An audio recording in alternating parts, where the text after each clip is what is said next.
I wanted to show you guys real quick how I make money on the auction house. I'm still fairly new to the game. At least, you know, I'm a returning player. I haven't played in a really long time, but I've been making a lot of money on the auction house. I got saved up about 15 million in the bank, and I haven't really been selling much. You know what I mean? So I'm just going to show you a little bit of what's been going on. I just logged on right now, so I got a lot of mail to probably grab. Let's see. Items expiring. This one didn't sell, so I'll probably repost. So let me get that. The guild thing. All right, so here's some sales. Look, 182,000 right here.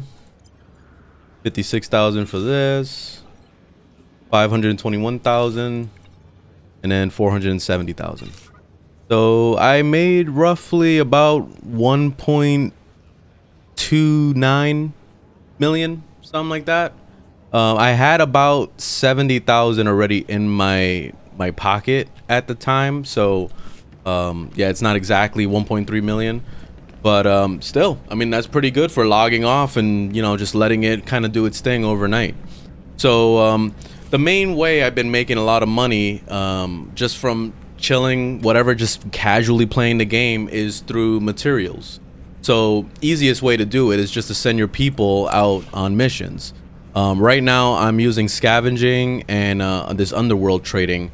I've noticed for the most part though, I've been experimenting with the different crew skills, and I feel like scavenging is a very requested one because people are trying to make the cyber tech you know, augments and stuff like that, like mods to put on their gear. So this goes towards like that, and then also scavenging is used for upgrading, like making armor and stuff like that. So it's pretty desirable and a lot of people need it. One thing that I found that has been selling a lot more than anything else is when you go down here to moderate yield. Some of those moderate ones have been selling a lot more, and it's mainly because the time it takes for them to go fetch it, like to go do it and then give you back the material so you can send them back out again. It's less time, and also those things seem to be more desirable than the, you know, the bountiful ones that are all the way in the top that take like way too long. You see like 34 minutes, you know. So experimenting with it, I've noticed that the moderate yields sell a lot more, so I usually send my people out to go do shit like that. And if you have multiple characters, it makes it a lot easier for you to collect materials, because I'm just gonna send them out for the bountiful. But like basically, you know, I send my people out, I can log on to another out right now and then have them send their people out, you know, and vice versa. Just keep going. Just keep going with that. And then I'll go on the auction house here and I'll start looking up some of the prices. Let's say like this item that just came back to me that didn't sell. Probably somebody undercutted me like crazy. So let me see what happened. It looks like on average, let me filter this better. So crafting materials and then search. By the way, this is a really awesome tip. If you don't know this, if you hold shift and you click on the item you're trying to sell, it will put it into the filter up here. That way, you know, you can just press search and then you can just find it. You definitely should put crafting material as the category, because otherwise you're gonna get categories of other shit sometimes, and yeah, you don't want to mix it up. You want to make sure you're looking at the stuff you're trying to sell. So right here, the first thing I usually do is I look at the unit price and I look at what's on the first page. If the first page looks like it's all similar pricing, very close to each other, you see like 2,500, the highest it goes is to 4,000. That means I'm gonna undercut here. I'm gonna sell for 2,000. You know what I mean? So I'm gonna go ahead and just list it for that and whatever. Let me show you another thing with this system. Obviously you got to pull out your calculator and start doing some math. So I'm gonna sell it for 2,000 times, I have 65 of them. 130,000. So I'm gonna just copy and paste that in there. I usually put it for 3 days because whatever, let it sit, and then create sale. That's it. And then now what I'm gonna start doing is I'm gonna start looking at all my materials I've gathered already. So let's see what I got. So you see under scavenging, I don't really have a whole lot of things. I have this cilia. I don't think cilia really sells for much, but let me check. I'm gonna look it up. 200 a piece. That's garbage. So it's probably not gonna sell that fast, or I gotta undercut it like crazy. It's not worth it. If you're trying to just get rid of all your materials, you can go ahead and undercut or whatever, but a lot of times it's just not even worth it. You're only gonna make like 16,000 or whatever, so it's garbage. I don't really have a whole lot of materials to sell right now.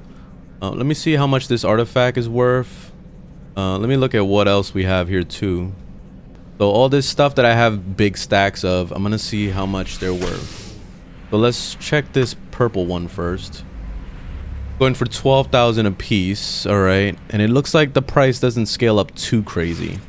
Because the thing I'm always looking at too is when you look at their pricing, you want to make sure that it's not the first guy that's at 12,000, and then if it jumps from 12,000 straight to like 18, that means that guy is undercutting like way too much. And sometimes they will list like one item. You see, like this guy did right here. He put one thing on here for 15,000.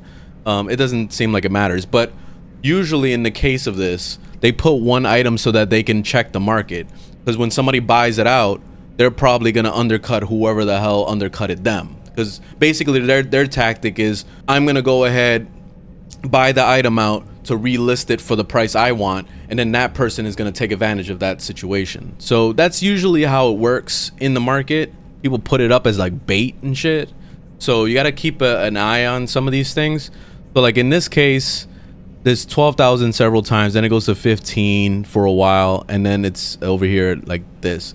I think what I'm gonna do is I'm gonna sell it for 10,000. Whatever. I just want to get rid of it. So I'm gonna go ahead and do that. Another tip, if you are subscribed already, don't get into the habit of selling things for more than 1 million. You're better off breaking things into stacks that would be less than 1 million. That way the free-to-play players can be able to purchase it. Because in this case, you know, look, 2.4 million, the free-to-play player is not going to be able to purchase that. So if they're trying to craft or whatever, they're not going to be able to do it. You know, so the first person they're going to buy from is this guy. That's 204,000. You know, they're going to buy that guy out before they'll buy this guy out, because they obviously can't reach that cap. You know, so that's something to keep in mind too when you're selling. That way you can maximize your sales here. So let me see. I'm gonna sell this for 10,000 a piece, whatever. To get rid of it, like, don't even care. So 10,000 times 10. I should know math. 100,000. I don't know math. That's why I pull up a calculator. That's why I pull up a calculator every time. All right, but there you go. Bam. Go for 100,000. I always double check it just in case I don't look like an idiot and I sold it, like I undersold it, because I've done that before. So there it is. I'm on the top there, 10,000. All right, so now I'm gonna move on to the next thing, and this is pretty much how you do it. This is how you just sell shit. You just keep looking. Sometimes you can find stuff that you can buy yourself and then repost for a better price. So you definitely want to keep an eye on what's on the first page here, and that's why I say, like, the first thing, if you see like 477 and then it jumps to like 1,000, you should buy those people out if you can afford it. So then you can put your price, you know what I mean? So then you can make some money. Of course, there is also the tax that the auction house takes from you. They got to keep that in mind. So you don't want to undercut too much and then land up losing money in that situation. But for the most part, you usually make money as long as you don't get too close of what you bought it for. So let's say 477, you don't want to sell it for 500 because you're not going to really make that much of a profit. You know what I mean? So that's basically the concept. But anyway, that's how I make money on the auction house. I've been just kind of doing this, throwing shit on. Another really nice thing that I was doing in the beginning was I would doing flashpoints when I was free to play. I'll do the flashpoint, and then I'll get these purple gear like this, and I'll put it up on the market. And a lot of times there's nobody listing it. You see, like, there's nobody like selling this thing. So I'll sell it for like 100,000. You know, I'll try to be reasonable, whatever, 100,000. Sometimes it sells immediately, and you know, sometimes it's a free-to-play player that bought it and didn't realize they needed the stupid fucking authorization bullshit thing, and then they go, fuck, I can't use it. You know what I mean? So it happens, you know. But like, whatever, it is what it is. You can sell those things, and there are people that are willing to, you know, spend a decent amount of change to get better gear as they progress into the game, without having to grind for it, you know? So there is that. But anyways, that's how I do it.